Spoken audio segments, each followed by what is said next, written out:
লাগে না, দাওয়াতও তেমন লাগে না। বেলাডারে লইয়া যখন একটা টান মারে তখন দেখা যায় মানুষ সকল সিটটা মিটায় বেড়ায় বেডি অগতা বেডির সামনে গিয়া বল, বুড়া বেড়াও গিয়া সামনে বল, দাদা আপনি কেরে সামনে সোহে কম দিহি এলাকে বেডিটা ধারে বইছে যাতে জুইত মতে নাইসটা দেখতারি আসেনি রে। এই জায়গাটার মধ্যে মানুষের সংখ্যা বেশি থাকবো আর উম্মত ৭৩ গ্রুপ হইব, একদল জান্নাতে যাইব, জাহান্নামীদের সংখ্যাটা বেশি থাকবো। কথা কোন ঠিক না বেটি? আমি বলতে চাই মাহফিলটা কি প্রতি রাত হয়? একটা রাত যদি হয়, আজকে কি পারছেন না আজকে দুনিয়ার যত কাজ আছে রং তামসা আছে একটু বাদ দিয়ে মাহফিলে বসতে? এজন্যই আমরা বলি মানুষ হলাম আবেগী, বিবেক আমাদের কম। আমরা মানুষ শুধু জোশের, হুশ আমরার কম। কবে হুশ আইব? কবরে গেলে আইব, কবরে গেলে আইব। আমাকে আবার এই মুহূর্তে বিষয় হয়েছে কবর। কথা কোন ঠিক না বেটি? কবরে গেলে হুশ আইব, দুর্মুজ বানাইব ফিটাইয়া। কথা বলুন ঠিক না বেটি? গভীর মনোযোগ যুবক ভাইরা, ডানে বামে যাব না, মূল কথাগুলোই আমি আপনাদের সামনে উপস্থাপন করব। আমি আপনি আমরা কেউ কিন্তু দুনিয়াতে থাকার জন্য আসি নাই। এই দুনিয়ার জগৎটা একদিন চাইরা দিতে হবে। সবাই কিন্তু শান গায় সুন্দর পৃথিবী ছেড়ে, চলে যেতে চায় নাই মন, তবু চলে যেতে হয়, ঠিক কিনা? সুন্দর পৃথিবী ছেড়ে চলে যেতে চায় নাই মন, তবু চলে যেতে হয়। কথা বলুন ঠিক না বেটি? গভীর মনোযোগ। এ সাবাসপুর মৌলভী পুকুর পাড়ের মানুষ, কেউ কিন্তু দুনিয়াতে থাকার জন্য আসি নাই। সবাই কিন্তু দুনিয়ার জমিন থেকে চলে যেতে হবে। আপনি দুনিয়াতে যদিও থাকতে চান, আল্লাহ কয় বান্দা তুই থাকতে পারবি না। আল্লাহ কয় বান্দা যদি ৭ জমিনের নিচেও চলে যাস, ওই জায়গার মধ্যে আজরাইল দেহের ভিতর তাইকার রূহটা হরণ করে নিয়ে নিবে। যদি ৭ আসমানের উপরে উঠতে চাস, ওই জায়গার মধ্যে আজরাইল প্রত্যেকটা মানুষের দেহের ভিতর তাইকার রূহটারে হরণ কইরা লইয়া যাইব। কেউ কিন্তু বাঁচবা না, একটা সেকেন্ডের কোনো ভরসা নাই। হায়াতের বাজেটটা যখন শেষ হইয়া যাইব, আজরাইল তোমার আমার দেহের ভিতরে তাইকা রূহটারে হরণ কইরা লইয়া যাইব। একটা সেকেন্ড সময় দেওয়া হবে না। এই জন্যই আমার মালিক আল্লাহ রাব্বুল আলামিন কুরআনুল কারীমের মাধ্যমে আপনাকে আমাকে জানিয়ে দেয়, ইদা জাআ আজালুহুম ফালা ইস্তাখিরুনা সাআতাও ওয়ালা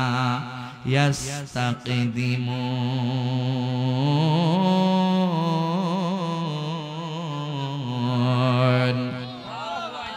এ বান্দা, আমার মালিক আল্লাহ রাব্বুল আলামিন ডাইকা বলে, বান্দা যেই মাত্র তোমার হায়াতের বাজেটটা শেষ হয়ে যাবে, এই মুহূর্তের মধ্যে আজরাইল তোমার আমার দেহের ভিতর তাইকা রূহটারে হরণ করে নিয়ে যাবে।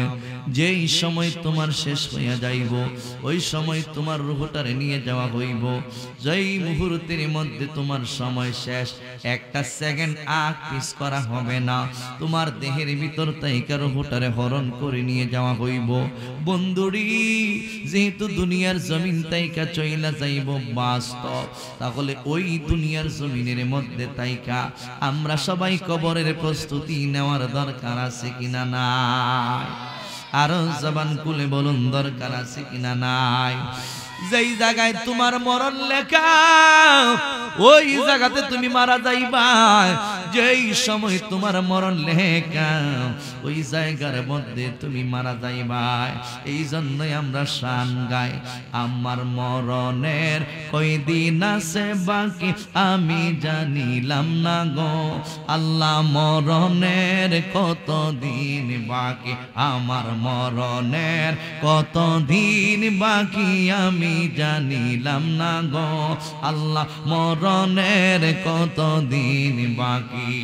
জবান খুলে বলুন ঠিক না বেটি? একটা সেকেন্ডের হায়াতের বাজিত এই দুনিয়ার কেউ তোমারে দিতে পারবে না।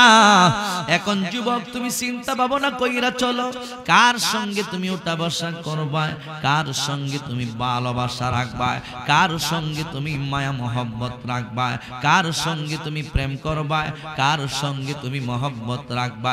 আল্লাহর হাবিব রাহমাতাল লিল আলামিন ডাইকা বলে, উম্মত যখন সময় শেষ হইয়া যাইব তখন কিন্তু দুনিয়া থেকে চইলা যাইতে হইব।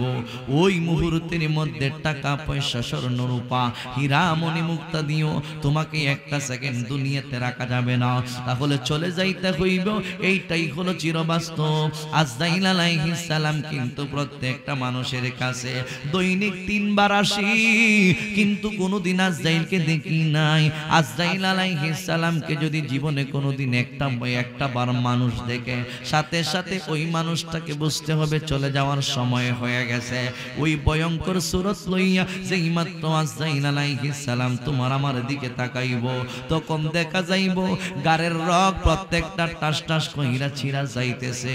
মরণের ভয়ঙ্কর যন্ত্রণা আমার নবী রাহমাতাল লিল আলামিন কয়, ও উম্মত এই দুনিয়ার জমিন থেকে যখন চলে যাইবা, আজরাইল আলাইহিস সালাম যখন তোমার আমার কাছে চইলা আসবে, তামাম পৃথিবীর সমস্ত পানিগুলো পান করলে এই মুহূর্তের মধ্যে পানির পিপাসা মিটবে না। তামাম পৃথিবীর পানি পান করলেও তুমি তোমার পানির পিপাসা মিটবে না।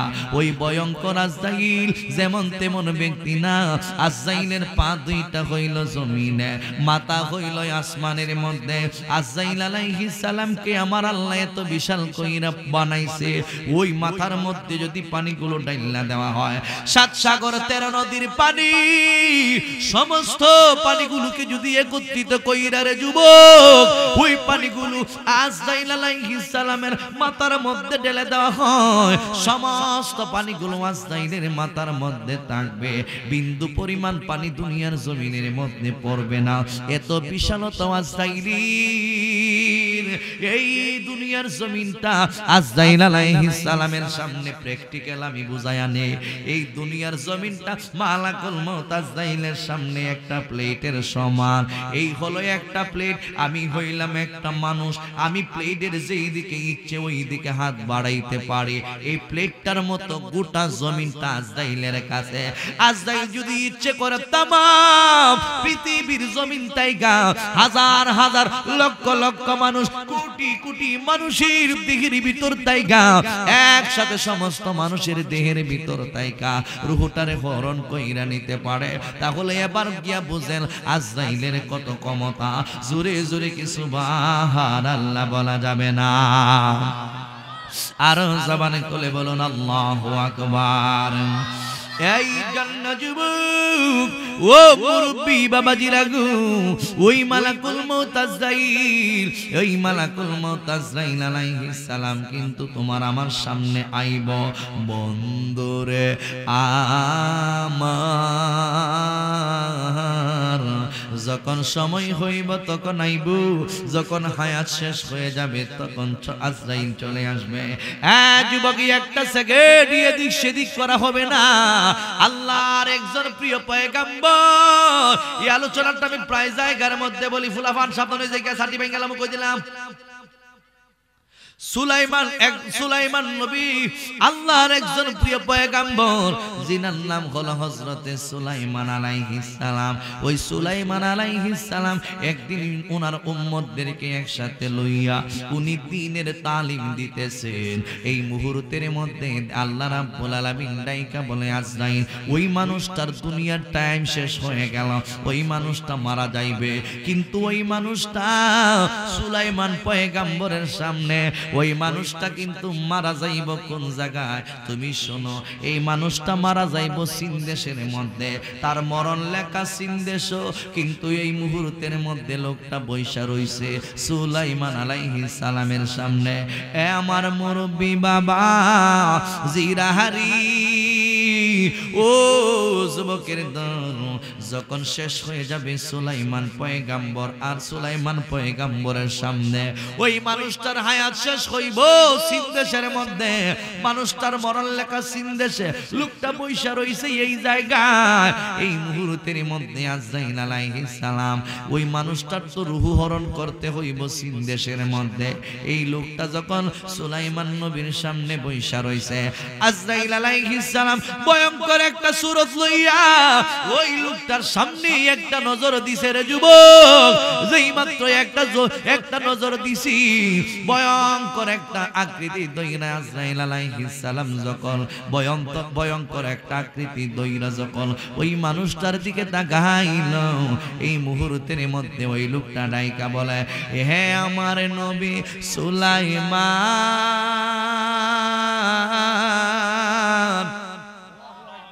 ও পয়গাম্বর, এই দেশের মধ্যে আমি আর থাকবো না, আমার ভয় লাইগা যাইতেছে।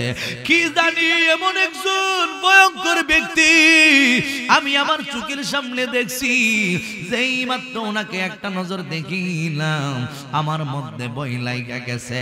এবার সুলাইমান আলাইহিস সালামকে ডাইকা বলে, আমাকে এমন একটা জায়গার মধ্যে দিন না, পৌঁছায়া দিন, যেন আমার ভয়ভীতি সব দূর হয়ে যায়। এই দেশের মধ্যে থাকলে আমার ভয় হয়। এবার আপনি আপনার কথা তো বাতাসে শুনে, বাতাসে যদি আদেশ করেন ওই বাতাস আমারে অনেক দূরে নিয়ে যাইব। এই মুহূর্তের মধ্যে সুলাইমান আলাইহিস সালাম বাতাসে ডাইকা বলে, বাতাস ওই মানুষটারে তুমি চীন দেশের মধ্যে দিয়ে আসো। বাতাসে এই মুহূর্তের মধ্যে এই ওই ব্যক্তিটাকে চীন দেশের মধ্যে পৌঁছায়া দিছে। যেই মাত্র চীন দেশের মধ্যে পৌঁছায়া দিছে ওই জায়গার মধ্যে আজরাইল তার দেহের ভিতর তাইকা রূহটারে হরণ কইরা নিছে। জোরে জোরে কি সুবহানাল্লাহ বলা যাবে না? আর জবান খুলে বলুন আল্লাহু আকবার। সে যে নামে আজরাইল, সঠিক সময় তোমার কাছে তাকিবেন হাজির। সে যে নামে আজরাইল, সঠিক সময় শাহবাজপুরের মানুষ হইবেন হাজির। কত কাকতি মিনতি করবে তুমি, কাকতি মিনতি করবে তুমি, রেহাই পাবি না। আজরাইলা শিলে কারো কৈফিয়ত চলবে না রে মানুষ, কৈফিয়ত চলবে না। আজরাইলা শিলে কারো চলবে না রে মানুষ, কৈফিয়ত চলবে না। মরণের কতারে মনে মরণের পড় না স্মরণ করনা। আজরাইলা শিলের মন কৈফিয়ত চলবে না। তোবা নামক একটা গাছ আছে, নাম পাতায় লেখা যাকে যাকে। তোবা নামক গাছ আছি, নাম পাতায় লেখা যাকে যাকে। সেই পাতাটা ঝরে গেলে, সেই পাতাটা ঝরে গেলে মৌতের নিশানা। আজরাইলা শিলের মন কৈফিয়ত চলবে না রে মানুষ, কৈফিয়ত চলবে না। একটা জবান বন্ধ রাখবেন না, মহব্বতে সবাই বলেন না আল্লাহু আকবার। আর জবান খুলে বলেন ইয়া রাসূলুল্লাহ। গভীর মনোযোগ বন্ধু, তাহলে আল্লাহ রাব্বুল আলামিন বইলা দিয়েছেন যে জায়গার মধ্যে তোমার মরণ লেখা, ওই জায়গার মধ্যে তোমার মরণ হবে। যেই সময়ে তোমার মরণ লেখা ওই সময় তোমার মরণ হয়ে যাইব, তাহলে কবরে চইলা যাইব। এটাই হইল চিরবাস্তব। জোরে জোরে কি সুবহানাল্লাহ বলা যাবে না? এই জন্য যুবক ভাইরা, মরণের আগে প্রস্তুতি নিতে হইব। এই দুনিয়ার জমিন থেকে আমি আপনি যেহেতু চইলা যাইব, মরণের আগে প্রস্তুতি নিয়ে যাইতে হবে। আমার নবী রাহমাতাল লিল আলামিন ডাইকা বলে, উম্মতের দলেরা, তোমাদের জন্য আমি রাসূল বইলা দিলাম, জগৎটারে আমার আল্লাহ চার ভাগে বিভক্ত করে দিয়েছেন। একটা জগতের নাম হইল আলমে আরোহা, আরেকটা জগতের নাম হইল আলামুদ দুনিয়া, আরেকটা জগতের নাম হইল আলমে বরজখ, আর একটা জগতের নাম হইল আলামুল আখিরা। আমি আপনি কোথায় ছিলাম? আজ থেকে 35 বছর আগে আমি মিজানুর রহমান আজিজের অস্তিত্ব বলতে কোনো কিছুই ছিল না, তবে আমার রূহটা ছিল আলমে আরোহার মধ্যে। আমার মা এবং বাবার মিলনের পরে 4 মাস যখন মায়ের পেটের ভিতরে আমার সময় হয়ে গেল, 120 দিন চলে যাওয়ার পর রূহের জগৎটাই মায়ের পেটের ভিতরে আপনার আমার বডির ভিতরে রূহটারে দিয়া দিছে। ওই মুহূর্তটাই আমি নড়াচড়া করতে শিখছি। আমার হাত ছিল না, আল্লাহ আমার হাতের ব্যবস্থা করে দিয়েছেন। আমার পা ছিল না, আল্লাহ আমার পায়ের ব্যবস্থা করে দিয়েছেন। আমার চক্ষু ছিল না, আল্লাহ রাব্বুল আলামিন চোখের ব্যবস্থা কইরা দিয়েছে। আমার কর্ণ নাসিকা কোনো কিছুই ছিল না, আল্লাহ আমার কর্ণের ব্যবস্থা করে দিয়েছেন, নাসিকার ব্যবস্থা করে দিয়েছেন। হাঁটার জন্য 2টা পায়ের ব্যবস্থা করে দিয়েছেন। যিনি এত কিছু করলেন তিনি হইল আমার মহান আল্লাহ। জোরে জোরে কি সুবহানাল্লাহ বলা যাবে না? হ্যাঁ আমার আশিকের যাকিরিন মুহিবিন মুরব্বি বাবা জিরাহারি, এই জন্যই তো আমার আল্লাহ রাব্বুল আলামিন ডাইকা বলে, বান্দা ফাবি আইয়ি আলাই রাব্বিকুমা তুকাদ্দিবান।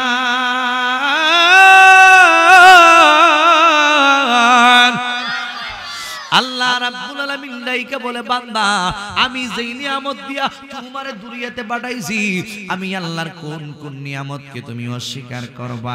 ইহদা ওয়া সালাসিনা মাররা, 31 বার সূরা আর রহমানের মধ্যে এই আয়াতটা আসছে। কেন আসছে?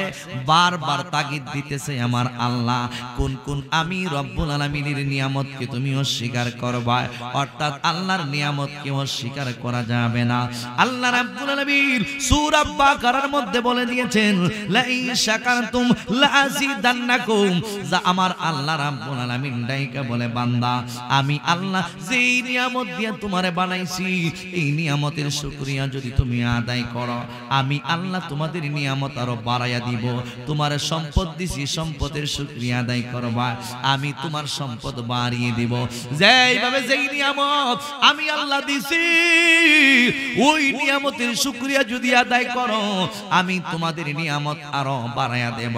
তাহলে আল্লাহর নিয়ামতের শুকরিয়া আপনার আমার আদায় করার দরকার আছে কিনা নাই? জবান খুলে বলুন, দরকার আছে কিনা নাই? যুবক ভাই, আপনার বডির শুকরিয়া আপনি কিয়ামত পর্যন্ত আদায় করতে পারবেন না। আল্লাহ কত সুন্দর কইরা মানুষগুলাকে বানাইছে। লাকাদ খালাকনাল ইনসানা ফি আহসানি তাকবীর। আল্লাহ রাব্বুল আলামিন ডাইকা বলে, বান্দা আমি মানুষগুলাকে সবচাইতে সুন্দর আকৃতি কইরা বানাইছি।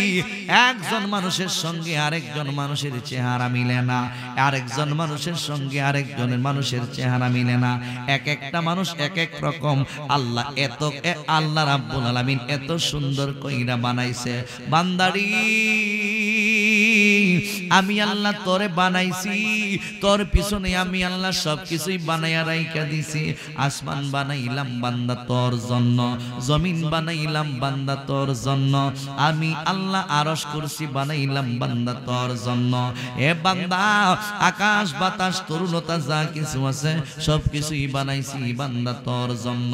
আমি আল্লাহ আসমানটারে বানাইছি চাঁদ স্বরূপ তোমার জন্য, আমি আল্লাহ জমিনটারে বানাইছি বিছানা স্বরূপ তোমার জন্য, আমি আল্লাহ রাতটা বানাইছি তোমার বিশ্রামের জন্য, আমি আল্লাহ দিনটারে বানাইছি ইনকাম করার জন্য। আমি রব্বুল আলামিন জুরাই জুরাই তোমাদেরকে বানাইছি। ওয়া খালাকনাকুম আজওয়াজা, স্বামী এবং স্ত্রী দিয়া জুরাই জুরাই বান্দা তোমাদেরকে আমি রব্বুল আলামিন বানাইলাম। যদি তুমি একা থাকতাই তোমার ভালো লাগতো না, এই জন্যই আমি জোড়া দিছি, তোমার সঙ্গে দিছি একটা মহিলা। যদি তুমি একা থাকতাই তাইলে তোমার ভালো লাগতো না, কারণ আদম আলাইহিস সালামকে আল্লাহ রাব্বুল আলামিন জান্নাতের মধ্যে যখন দিছে, আদম আলাইহিস সালামের ভালো লাগে না। আল্লাহ রাব্বুল আলামিন যখন বুঝতে পারলো ভালো লাগে না, আদম আলাইহিস সালামের এই জান্নাতের মধ্যেও ভালো লাগে না, এই মুহূর্তের মধ্যে আমার খালিক মালিক তো জানে আদমের একা একা ভালো লাগে না। এই জন্যই আদমরে শুয়াইয়া বাম পাজরের পাকা হাড্ডি দিয়া আমাদের আম্মা হাওয়া আলাইহিস সালাম রে বালাইছে ভালো লাগার জন্য। এ যুবক, আল্লাহ রাব্বুল আলামিন ডাইকা বলে বান্দা ওয়া খালাকনাকুম আজওয়াজা, আমি তোমাদেরকে জোড়ায় জোড়ায় বানাইছি। শুধুমাত্র যদি মহিলা থাকতো এই মহিলাদেরকে ভালো লাগতো না, আবার শুধুমাত্র যদি পুরুষ থাকতো ভালো লাগতো না। এই জন্য মায়া মহব্বত সৃষ্টি কইরা দিয়া আমি আল্লাহ পুরুষ এবং মহিলা বানাইলাম, জোড়ায় জোড়ায় বানাইলাম, প্রেম প্রীতি ভালোবাসা দিয়া বানাইলাম। এই জন্য তুমি দুনিয়াতে আসছো, মা বাবার মহব্বতের কারণে তুমি দুনিয়াতে আসছো। আয়েশা দেখা যায় মায়ের পেটের ভিতরে আস্তে আস্তে যখন 4 মাস হয়ে গেল, এরপরে 5 মাস চইলা গেল, ওই সময় মা ঠিকভাবে খাইতে পারে না, ওই সময় মা ঠিকভাবে ঘুমাইতে পারে না, ওই সময় মায়ের মুখের রুচিটা নষ্ট হয়ে যায়, মায়ের পাতলা শরীরটা ভারী হইয়া যায়, আস্তে আস্তে মায়ের পেটটা ফুইলা যায়, মায়ের পেটটা আস্তে আস্তে বড় হইয়া যায়, মায়ের পায়ের মধ্যে পানি লাইগা যায়। রাতের বেলা যখন ঘুমায় সন্তান মায়ের পেটের মধ্যে লাথিটা মারে, মা ঘুম থেকে সজাগ হয়ে যায়, আবার ঘুমায় আবার লাথি মারে, আবার মা ঘুম থেকে সজাগ হয়ে যায়। এইভাবে দীর্ঘ 10 মাস 10 দিন পর্যন্ত তোমার মায়া কইরা মহব্বত কইরা মা মায়ের নিজের পেটটার মধ্যে যত্ন কইরা রাইখা দিয়েছে। এরপরে তুমি আমি আসার সময় যখন হয়ে যায়, আসার সময় যখন হইয়া যায়, একটা মহিলাদের একটা প্রসব ব্যথা শুরু হয়। প্রসব ব্যথাটা যখন শুরু হয়, দুনিয়ার কোন পুরুষ জাতি বুঝতে পারে না প্রসব ব্যথার যন্ত্রণা যে কত কষ্ট, প্রসব ব্যথার কত যন্ত্রণা পৃথিবীর কোন পুরুষ জাতি বলতে পারবে না, একমাত্র বইলা দিতে পারবে তোমার আমার মা। কথা কোন ঠিক না বেঠিক? যুবক ভাই, একমাত্র বইলা দিতে পারবে তোমার আমার মা। এই জন্য মায়ের কোনোদিন কষ্ট দেওয়া যাবে না। মা ওই মুহূর্তে ডাইকা বলে, আমার সাথীরা প্রসব ব্যথার যন্ত্রণা আমি আর সহ্য করতে পারি না, একটা দা আইনা দে, আমি আমার নিজের হাত দিয়ে আমার পেটটারে কাইটা ফালাই। তখন সাথীরা কই একটু ধৈর্য ধরো, ধৈর্য ধরো। এরপরে ধৈর্য ধরতে ধরতে হঠাৎ করে দেখা যায় সন্তান মায়ের কলিজার মধ্যে লাথি মাইরা দুনিয়ার জমিনের মধ্যে আয়সা হুয়া হুয়া কয়া কান্দে। অনেক সময় অনেক মায়ের কলিজার মধ্যে যখন সন্তান লাথি মারে, ওই মুহূর্তের মধ্যে মায়ের কলিজাটা পাইটা মারা যায়। আমার নবী কয় উম্মত, এই মুহূর্তের মধ্যে যাদের কলিজাটা পাইটা মারা যায়, ওই মানুষটাকে আমার আল্লাহ রাব্বুল আলামিন শহীদদের দফতরে তার নামটাই আমার আল্লাহ লেখা দেয়। জোরে জোরে কি সুবহানাল্লাহ বলা যাবে না? আর যেই মা সন্তান প্রসব করে, মায়ের কলিজার মধ্যে যখন তুমি আমি লাথি মারি, ওই মুহূর্তের মধ্যে মা বেহুশ হয়ে জমিনের মধ্যে পইরা যায়। সন্তান যখন দুনিয়ার জমিনের মধ্যে আইসা কান্নাকাটি শুরু করে দেয়, মায়ের কর্ণের মধ্যে যখন কান্নার আওয়াজ পৌঁছে যায়, এই মুহূর্তের মধ্যে মায়ের হুঁশটা ফিরে আসে। মায়ের হুঁশটা যখন ফিরে আসে, ডাইকা বলে জাদুমণি রে আমার কোলে দে। তুমি আমরা যেদিন দুনিয়াতে আসছি সবাই আনন্দ উল্লাস করছে, তোমার আমার মা আনন্দ করছে, তোমার বাবা আনন্দ করছে, তোমার দাদা আনন্দ করছে, তোমার দাদু আনন্দ করছে। যেই দিন তুমি আসছো সবাই আনন্দ উল্লাস করছে, পারলে মিষ্টি খাওয়াইছে এলাকাবাসী রে। এইভাবে আমরাও এই কাজটা করি, কারণ এইটা হলো তোমার আমার জন্য একটা ঈদের দিন। তোমার ঘরের মধ্যে তোমার সন্তান আসছে, ছেলেই হোক মেয়েই হোক, এইটা তোমার জন্য নিয়ামত। এই জন্য নিয়ামত পাই আপনি শুকরিয়া আদায় করবেন আল্লাহর দরবারে। এই দুনিয়াতে সন্তান আসার পর সবাই যখন আনন্দ উল্লাস করে, মা খুশি হয়, বাবা খুশি হয়, এই জন্যই আমরা একটা গান গাই, আসলে অমন হাসায়া আবার যাইবা একদিন কান্দায়া ওরে দম পুরাইলে রঙের জলসা যাইব শেষ হইয়া।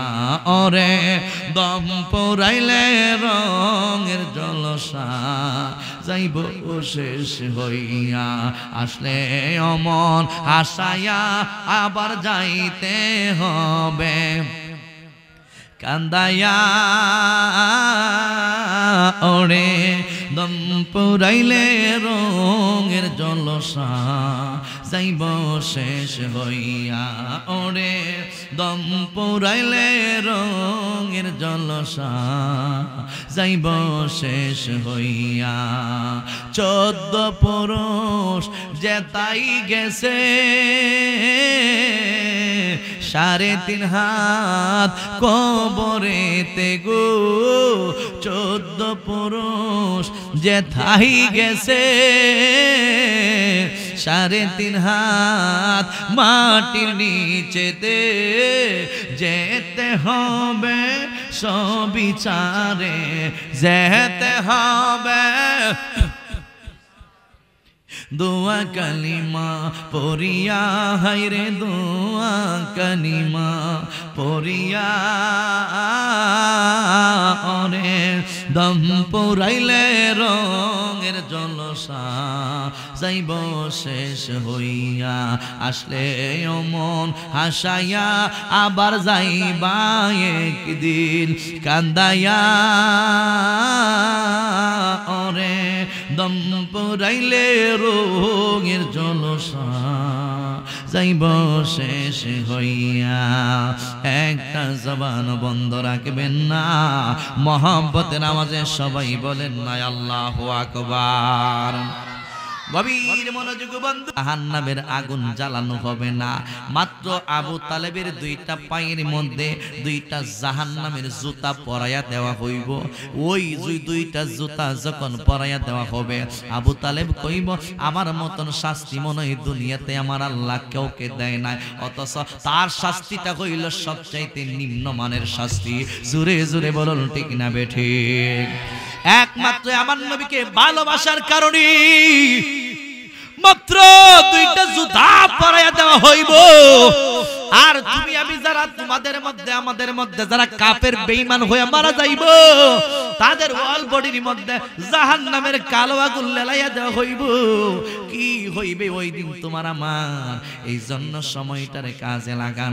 আমার নবী রহমাতাল লিল আলামিন ডাইকা বলে, একটা মাত্র মহিলা কবরের মধ্যে কোনো আযাব হবে না, ওই মহিলাটার কবরের মধ্যে মাটি কোনো চাপ দিব না। এবার সাহাবীরা ডাইকা বলে, নবী গো, ও মায়ার নবীজি, ওই ব্যক্তিটাকে আমরা জানতে চাই। আমার নবী রহমাতাল লিল আলামিন ডাইকা বলে, সাহাবায়ে কেরাম শুনে নাও, ওই ব্যক্তিটা হইল আমার চাচি আম্মা, যিনি আমারে নিজে না খাইয়া খাওয়াইছে। ওনার নাম হইল ফাতেমা বিনতে আসাদ। আমার চাচা, আমার চাচি, আমার যখন আম্মা দুনিয়াতে ছিল না, আমার 6 বছরের কালে আমার আম্মা বিদায় নিয়েছে। 6 মাসের কালে আমি যখন মায়ের পেটের ভিতরে ছিলাম, এই সময় দেখা যায় আমার বাবা দুনিয়া থেকে বিদায় নিয়ে চলে গেছে। এরপরে আমার লালন পালন করছে আমার চাচা এবং চাচি আম্মা। আমি যখন দেখতাম আলী রাদিয়াল্লাহু তাআলা আনহু সহ জাফর ইবনে আবু তালিব একসঙ্গে কাবারের মধ্যে বৈশা গেছে, এই মুহূর্তের মধ্যে আমি তাকায়া তাকায়া দেখতাম ওনাদের আব্বা আবু তালেব নিজের সন্তানদেরকে কত আদর করে, ওনাদের আম্মা ফাতিমা বিনতে আসাদ নিজেদের সন্তানদেরকে কত আদর করে, মায়া করে, মহব্বত করে। এই আদরগুলো দেখে আমি মনে মনে কইতাম, মালিক আজকে যদি আমার আব্বা বাইসা থাকতো, আজকে যদি আমার আম্মা বাইসা থাকতো, এইভাবে আমারে তো মায়া করতো, এইভাবে আমারে খাওয়াইতো, এইভাবে আমারে পড়াইতো। একটু সাইডে গিয়ে আড়ালে গিয়ে